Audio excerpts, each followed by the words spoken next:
Fala aí pessoal, tudo bem? Trazendo mais um acompanhamento mensal aqui, vamos falar sobre o HTMX11, que é um fundo de hotel, que é um fundo desde o primeiro relatório. Eu falei para vocês que talvez eu não trouxesse mais, porque ele ficou 2, 3 meses sem pagar, sem trazer relatório, porque foi aquele momento que ele estava pagando R$ 3 por cota, né? Então o preço saiu de 130 para R$ 200, e aí muita gente ganhou dinheiro, muita gente perdeu dinheiro, até porque o fundo não lançou relatório gerencial e a gente não sabia os motivos, né? Então, e não é um fundo que me agrada essa você deixar um fundo especificamente de hotel, sendo que eu acredito que tem outros fundos muito mais seguros e pagando rendimentos interessantes, acho que não tem sentido. Mas é sempre importante porque tem bastante cotista e até as pessoas que estão no meu grupo do WhatsApp, que tá aqui, o link está aqui embaixo, pediram para eu continuar o acompanhamento dele e eu vou fazer enquanto tiver relatório, né? Então parece que a gestão tomou um solavanco depois desse período, né? E vamos ver se eles continuam emitindo o relatório para a gente poder trazer informações para vocês aqui. Então vamos lá para o relatório gerencial agora de janeiro do HTMX. E aí a gente vai trazer um ponto aqui que eu fiz na primeira análise que eu fiz para vocês, mostrando o cálculo do preço. Eu vou mostrar outra vez aqui, até para vocês entenderem a thumb que eu fiz desse vídeo. Bom, então, opa, saiu aqui então o nosso HTMX, agora de janeiro de 24. Então, pessoal, aqui eles continuam trazendo essa questão. Primeiro, a questão do patrimônio do fundo caiu, agora a cota também, né? A cota caiu, continua com um dividend yield alto, porque ele considera esses últimos dividendos. E aqui tem um ponto, eu vou chegar nesse ponto, vocês vão entender o que eu quero dizer. Só que olha só, 86 centavos esse mês. Deixou de pagar os R$ 3. Aqui é recorrente. Como a gente falou no último vídeo, no último ou penúltimo vídeo, quando eu ensinei vocês como é que a gente calculava o preço. Aqui voltou para o recorrente. Então, aqui que é muito importante para vocês entenderem. Deixa eu até ver aqui quanto que fechou o HTMX. Quanto que ele tá negociando? 158. 158, que eu ainda acho caro. A gente vai chegar lá. Vamos lá. Então aqui, primeira parte do investidor, eles colocam aqui... Pessoal, foi o que eu falei na primeira vez que eu analisei.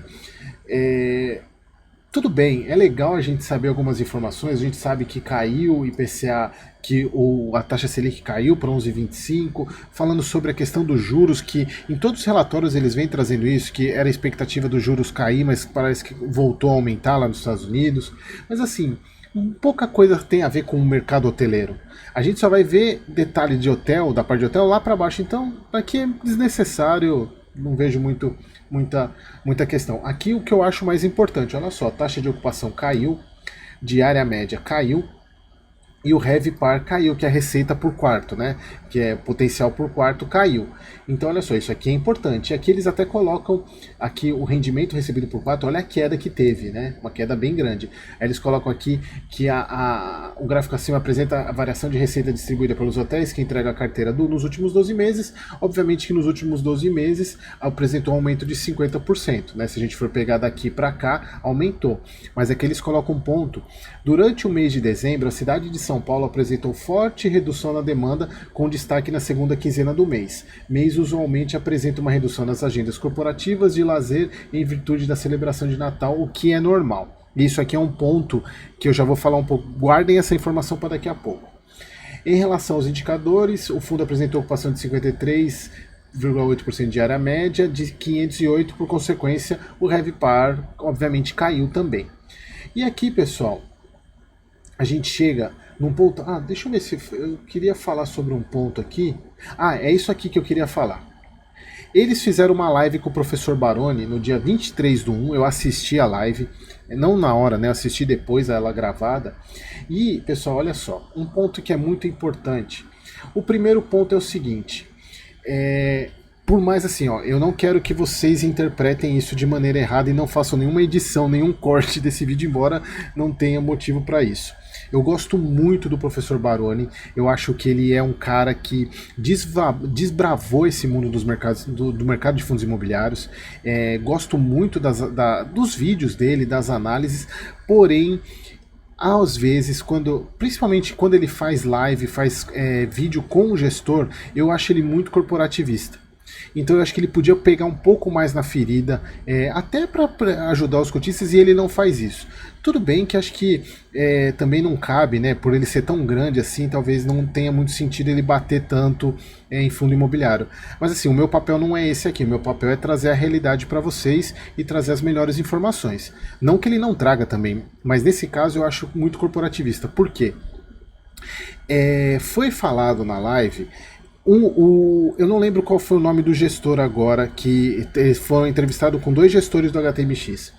Um dos gestores, ele deixou bem claro essa questão, que o fundo ele tem 3 tipos de receita. A receita dos aluguéis, que é a receita recorrente, a receita de venda dos quartos, que é a não recorrente, e a amortização, que é a devolução do capital, porque por exemplo, esse fundo ele compra hotéis. Então o hotel, se um quarto é vendido, o fundo ele pode repassar somente o lucro para o cotista ou todo o valor. Então se ele repassa todo o valor, significa que você tem, além do lucro, a amortização, devolução do seu capital. Ele falou que ele tem essas 3 vezes de receita. E ele deixa muito claro isso, fala, todo investidor do HTMX, ele tem que entender e prestar atenção qual é a origem dos dividendos. Ele deixa bem claro isso. E pessoal, é o que a gente sempre fala aqui. Só que como é que a gente vai fazer isso se o fundo não coloca relatório gerencial? E aí o Baroni perguntou, foi lá por volta dos, acho que 39, minuto 39 da live, eu vou deixar o link da live aqui embaixo, ele fala sobre isso, ele dá um momento, fala, o relatório gerencial está atrasado, mas é porque as informações demoram para sair, aí dá uma para pedir uma explicação. E o outro gestor, que falou, ele foi bem sabonetão na resposta, ele não foi falando que é difícil, porque porque são muitos quartos, depende muito das administradoras dos hotéis, etc, etc. Deu uma sabonetada, não deixou claro por que atrasou e por que ficou 3 meses, porque uma coisa é o seguinte, você atrasar 15 dias, atrasar 20 dias, não 3 meses, né? Não tem justificativa. Tanto é que, se vocês pegarem nos comentários dessa live, só foi bordoada por causa disso. E os gestores não. E o Baroni, acho que ele poderia ter insistido nisso. Fala, gente, por que vocês ficaram 3 meses sem emitir relatório? Justamente nesse momento onde vocês fizeram a maior.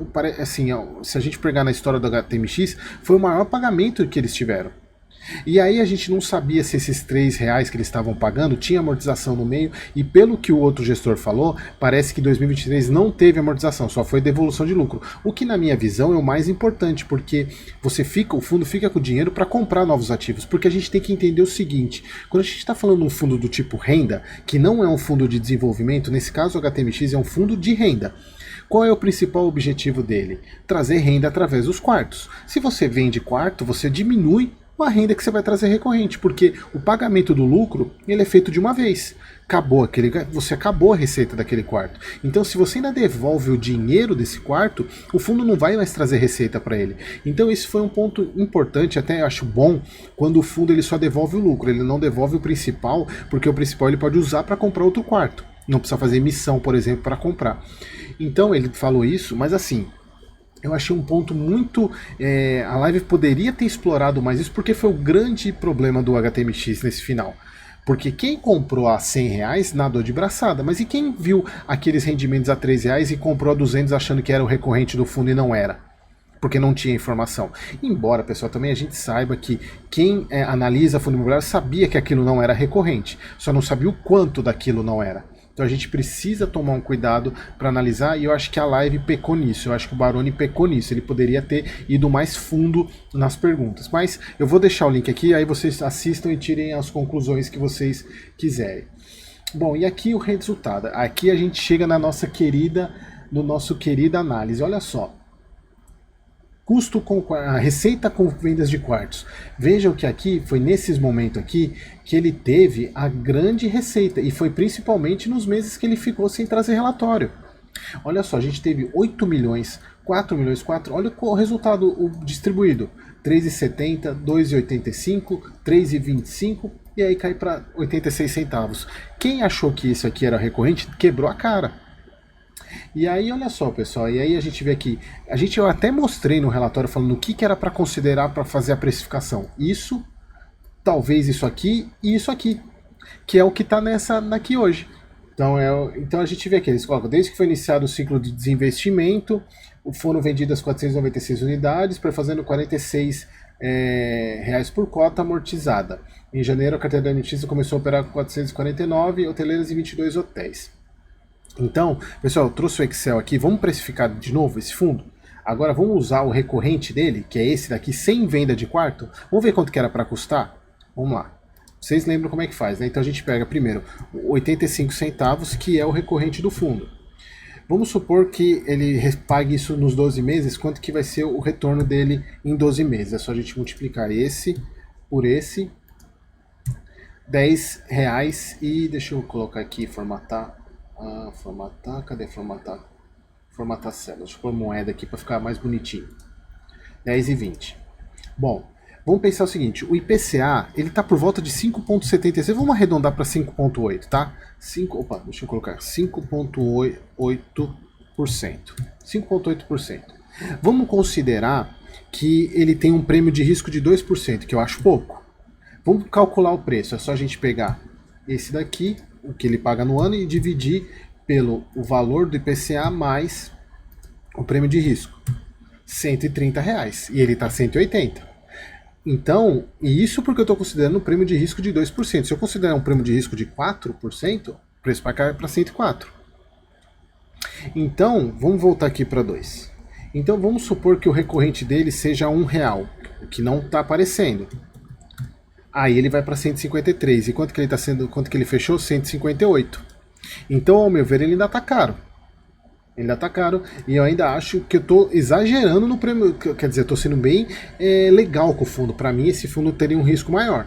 Ele seria pelo menos uns 3% ou mais. E aqui, pessoal, é um ponto. Opa, saiu um. Se você quer. Aí que eu mostro para vocês, pessoal. Esse aqui é um ponto fundamental. Que veja, só o fato de aumentar 1%, olha quanto que muda. Tava agora 3% é 136, olha para quanto que vai para 2%. 153, aumentou R$20 o preço máximo. E aí que é a importância de você saber calcular, que é a base da mentoria que eu ensino, como é que você chega nesses 2% aqui. Então, e aqui qualquer mudança que você faz, muda teu investimento completamente. Se você quiser aprender como é que calcula, o link tá, as inscrições estão abertas, fecha no domingo, hein, pessoal? Então, se eu fosse você, aproveitava, porque a gente vai ter, esse ano vai ser fantástico de fundo imobiliário, e o preço que você entra no fundo imobiliário faz toda a diferença, tá? Então, vamos voltar lá para o relatório gerencial. Então, eu queria mostrar para vocês que, se de fato for 86 centavos o recorrente, ele está muito caro ainda. Então, por isso que eu falo que normalmente quem entrou a 120 está nadando de braçada, tá? Então, aprendam, pessoal, usem não o recorrente para cálculo de preço, tá? Bom, aqui a parte de retorno, obviamente teve esse retorno colossal do fundo, né? Aumento do número de cotistas, por causa também do aumento do pagamento.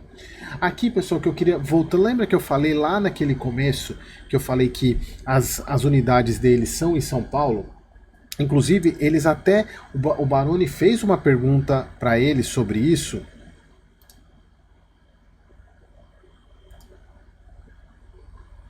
Sobre a questão da praça, eu vou até ler, porque eu peguei a transcrição, fiz a transcrição da live, eles até colocam aqui, ó.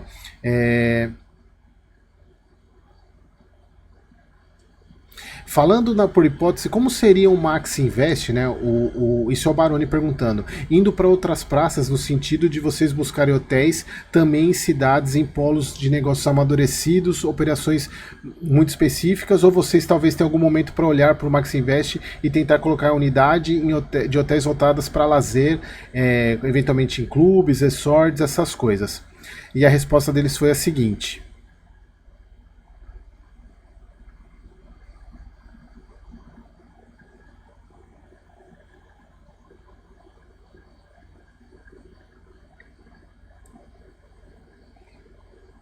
Eles colocaram aqui que, na verdade, se você pegar a resposta, não tem muito a ver com a pergunta que o Baroni fez. Eles colocaram aqui que,